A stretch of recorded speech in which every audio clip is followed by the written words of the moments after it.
अस्सलामुअलैकुम my social media family. उम्मीद करती हूँ कि आप सब लोग हमेशा की तरह खुशबाश होंगे और हिफ्ज़ अमान के साथ होंगे। एक बड़ी खबर आपकी खिदमत में लेकर हाजिर हुई हूँ।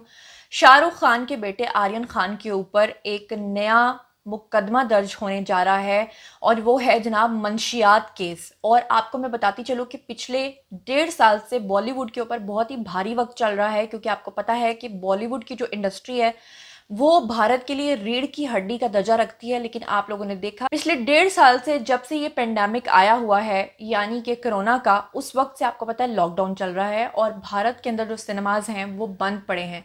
फिल्म्स जो हैं वो आपने देखा कि सिनेमाज के अंदर रिलीज नहीं हो रही हैं और डिफरेंट वेबसाइट्स के ऊपर वो अपनी फिल्में रिलीज कर रहे हैं।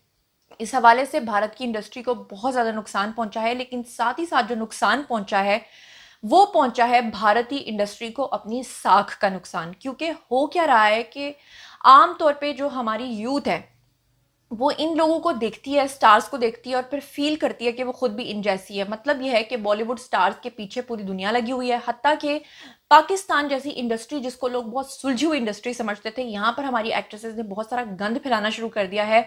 और वो गंद कहाँ से आ रहा है? वो बॉलीवुड की इंडस्ट्री से आ रहा है, क्योंकि वहां से इंस्पिरेशन ली जा रही है। लेकिन अफसोस के साथ जो भारतीय इंडस्ट्री है वो इस कदर इस गंदी दलदल में दब चुकी है कि इस गंदी दलदल का नतीजा उस वक्त सामने आया जब आपने देखा कि पिछले साल सुशांत सिंह राजपूत ने खुदकुशी कर ली। और जब उसके हवाले से तहकीकात सामने आई तो पता चला कि जो सुशांत सिंह राजपूत हैं वो नशे के आदी थे, मंशियात के आदी थे। और आप लोगों ने देखा कि जनाब बहुत सारी एक्ट्रेसेस का उनके साथ नाम लिया गया और कहा गया कि वो तमाम की तमाम भी नशा करती हैं। और इसमें जो 3 बड़ी एक्ट्रेसेस का नाम सामने आया था वो आपको याद होगा। दीपिका पादुकोण का नाम सामने आया था, सारा अली खान जो सैफ की बेटी हैं उनका नाम सामने आया था, और साथ में शक्ति कपूर की बेटी जो हैं श्रद्धा कपूर, उनका भी नाम सामने आया था। और आपको याद होगा कि दीपिका ने उस वक्त ये बयान दिया था कि जो नशा हम इस्तेमाल करते हैं वो हम फैशन के तौर पे करते हैं। यहाँ तक कि भारतीय इंडस्ट्री के अंदर जो कोई भी वो नशा इस्तेमाल नहीं करता तो लोग उसको पेंडू कहकर बुलाते हैं, लोग उसको पागल और जाहिल कहकर बुलाते हैं। इसीलिए लोग अपने स्टेटस को बरकरार रखने के लिए नशे का सहारा लेते हैं। और जितने भी हमारे बॉलीवुड के बड़े बड़े एक्टर्स हैं, जैसे आप अक्षय कुमार को ले लें या 90s के हीरोज को कह लें, आप 80s के हीरोज तो बहुत पुराने हो चुके हैं, उनकी औलादें तो बहुत बड़ी हो चुकी हैं, लेकिन जो हमारे 90s के हीरोज़ हैं जिसमें शाहरुख का शुमार है, सलमान का शुमार है, आमिर खान का शुमार है या अक्षय कुमार का शुमार है, ये वो तमाम लोग हैं जिनके बेटे अभी 21-21, 22-22, 23-23 साल की उम्रों को पहुंचे हैं। लेकिन अनफॉर्चुनेटली मुझे ये लगता है कि उन्होंने अपने घर वालों को इतनी आसूदगी दे दी है, इतनी फ़ायदे दे दिए कि खुद तो वो फिल्मों में मसरूफ़ रहे लेकिन अपने बच्चों को वो पूरी तरह से बिगाड़ चुके हैं। कहते हैं कि एक औरत जो होती है वो पूरे ख़ानदान की नशोनुमा करती है, ना सिर्फ नशोनुमा करती है, अपने बच्चों को पालती है, पैदा करती है, बल्कि उनकी ज़हनी तरबियत भी करती है। इसीलिए कुरान पाक में कहा गया है कि अगर आप मुसलमान हैं, अगर आपके अंदर कलमे का ईमान बरकरार है और अगर आपने शादी करनी है और एक तरफ आपको कोई क्वीन मिल रही हो, कोई बादशाह की बेटी मिल रही हो, लेकिन वो अपने दिल में ईमान ना रखती हो, कलमा ना पढ़ती हो, और दूसरी तरफ आपको लौंडी मिले, गरीब मिले, काम करने वाली मिले, लेकिन वो ईमान रखती हो, तो वो लौंडी, वो ईमान वाली औरत जो है वो उस क्वीन से बेहतर है। वो क्यों कहा गया है, क्यों फौकियत दी गई है? इसीलिए दी गई है जो आज शाहरुख खान भुगत रहे हैं। आप ये देखें कि शाहरुख ने अपने पूरे करियर में इतनी मेहनत की है। ये वो वाहिद इंसान है जिनके ऊपर आप नेपोटिज्म का इल्ज़ाम नहीं लगा सकते। ये वो वाहिद इंसान है जो अपनी मेहनत के बलबूते पर ऊपर आए और बॉलीवुड के बादशाह, बॉलीवुड के किंग कहलाए। लेकिन आज उनकी बीवी ने उनके दोनों बच्चों की, छोटे वाला बच्चा तो भी बहुत छोटा है और वो तो उनकी औलाद भी नहीं है, लेकिन जो 2 बच्चे हैं यानी उनकी बेटी और उनके बेटे के आए दिन कोई ना कोई स्कैंडल सामने आ रहे होते हैं। यहाँ तक कि पिछले दिनों में उनकी बेटी एक बिकिनी पहनकर अपने सबसे छोटे भाई को लेकर जिस तरह से स्विमिंग कर रही थी, वो वाला जो क्लिप है वो बहुत वायरल हुआ था। लोगों ने उस पर बड़ा गम और गुस्से का इजहार भी किया था। ये जो आर्यन खान है जनाब, ये और बॉलीवुड के जितने बड़े बड़े लोग हैं, इनके जो बच्चे हैं, इनके जो बेटे बेटियां हैं, वो आपस में जनाब आली मिलकर करते थे गंदी हरकतें, नशा करते थे। और साथ में आपको पता है कि ये तमाम अनमैरिड हैं, हालांकि इनके पास इतना बेतहाशा पैसा है कि अगर ये शादियां कर भी लें तो इनके नाम पे इतनी इतनी जायदादें हैं कि ये काम ना भी करें तो इनका काम चलता है। लेकिन उसके बावजूद अभी तक अनमैरिड हैं। और अनमैरिड तो बस नाम क्या है, अनमैरिड तो क्या मतलब होता है, कंवारा या कंवारी। लेकिन ये लोग तो रहे नहीं हैं। ये लोग तो जनाब सैटरडे नाइट मनाते हैं वहाँ पर। और इसी तरह वाकया ये पेश आया कि 10 अफराद थे जो कि भारत के बड़े बड़े बिजनेसमैन जो हैं उनके बच्चे बच्चियां थे, या बॉलीवुड के बड़े बड़े जो स्टार्स हैं उनके बच्चे बच्चियां थे।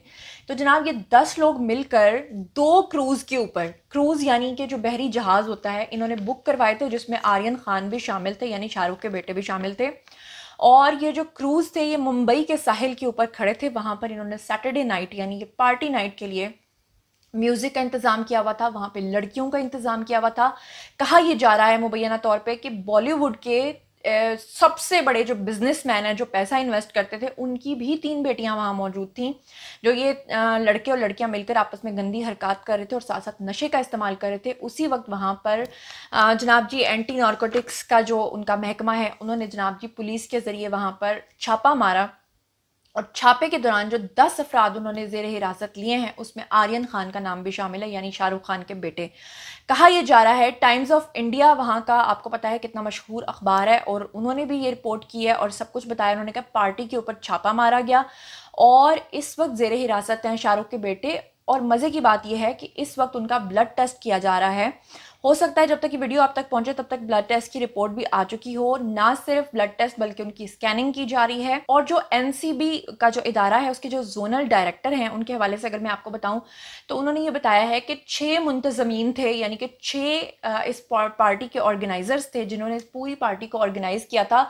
वो इस वक्त रूपोश हो चुके हैं, भाग चुके हैं, लेकिन एनसीबी ने उन तक भी अपने हाथ जो हैं वो किसी ना किसी, आपको पता है कि हाथ बड़े लंबे हैं, वो पहुंच ही जाएंगे, क्योंकि एक से एक कड़ी मिलती चली जाएगी। खासतौर पे ये 10 अफराद तो वैसे ही ज़ेर हिरासत हैं। तो ये जो 6 बंदे थे जो ऑर्गेनाइजर थे जिन्होंने ये पार्टी ऑर्गेनाइज की थी, खासतौर पे वहाँ पर जो इन्होंने मंशियात का पूरा निज़ाम रखा था, तो जैसे ही वो भी ज़ेर हिरासत आएंगे और अपना बयान रिकॉर्ड कराएंगे तो उसके अकॉर्डिंगली सारी चीज़ें जो सामने आएंगी वो मैं आपके साथ शेयर करूंगी। कहा यह जा रहा है कि शाहरुख खान इस वक्त इंतहाई जहनी दबाव का शिकार हैं, क्योंकि पिछले काफ़ी सालों से शाहरुख की कोई फिल्म नहीं चल रही है और वो अपना वो दर्जा भी अब खोते चले जा रहे हैं जो बॉलीवुड के किंग की हैसियत से उनको मिला था, बॉलीवुड के बादशाह की हैसियत से उनको मिला था। और अभी रिसेंटली वो 1 से 2 फिल्मों पर काम कर रहे हैं, लेकिन उनको ये डर पड़ गया है कि उनका नाम बहुत शदीद किस्म का ख़राब हो गया। इस वक्त इंडियन चैनल्स पूरी तरह से शाहरुख के पीछे पड़े हैं, क्योंकि आपको पता है कि अगर किसी आर्टिस्ट का नाम मुसलमान हो, चाहे उसके काम मुसलमानों वाले हों या ना हो, आपके सामने संजय दत्त की मिसाल है। संजय दत्त की क्योंकि माँ जो है वो मुसलमान थी, तो आपने देखा कि उनके ऊपर किस तरह के इल्ज़ामात लगे थे, और आपने देखा कि काले हिरन के शिकार के चक्कर में पूरी ज़िंदगी सलमान खान को किस तरह से भुगतनी पड़ी। और अब शाहरुख खान के बेटे का नाम आना बहुत ज़्यादा ज़िल्लत और बदनामी का बायस है। सुशांत सिंह राजपूत का केस अभी तक ख़त्म नहीं हुआ है, अभी तक वो र्यूमर्स चल रही हैं, और अब इंडियन चैनल्स को आने वाले दिनों में बहुत सा मवाद मिल गया है, क्योंकि अब वो शाहरुख खान, गौरी खान और इनके ख़ानदान के कट्ठे चट्टे खोलेंगे। और इस वक्त जो हालत है आर्यन खान की वो बड़ी बुरी बताई जा रही है, क्योंकि वो बहुत ज़्यादा ज़हनी दबाव का इसलिए शिकार हैं कि उनको पता है कि अब वो बहुत ज़्यादा ट्रोल होंगे। और इस हवाले से मैं अगर आपको मज़ीद बताती चलूँ तो ये भी बताऊँगी कि आर्यन खान का जो फ़ोन है वो भी इस वक्त एनसीबी की हिरासत में है, और पूरे का पूरा डाटा जो है वो रिकवर कर लिया गया है। जो मैसेजेस डिलीट किए गए थे वो भी रिकवर कर लिए गए हैं, ताकि पता चले कि वो मंशियात के सिलसिले में किस तरह के लोगों के साथ राब्ते में रहे हैं और किस तरह के लोगों के साथ उनकी चैट्स और फ़ोन कॉल्स हुई हैं। तो जनाब जैसे जैसे इसमें फर्दर डेवलपमेंट आएगी आप लोगों के साथ शेयर करती जाऊंगी। मज़ीद खबरें, व्लॉग्स, इंटरव्यूज़ और सियासी तज्ज़िये जानने के लिए मेरे साथ कनेक्टेड रहना हरगिज़ मत भूलिएगा। चैनल को सब्सक्राइब कर लीजिएगा, क्योंकि यहाँ आपको मिलती हैं वो खबरें जो कोई दूसरा आपको नहीं बताएगा। अपना बहुत ख्याल रखिएगा। अल्लाह निगहबान।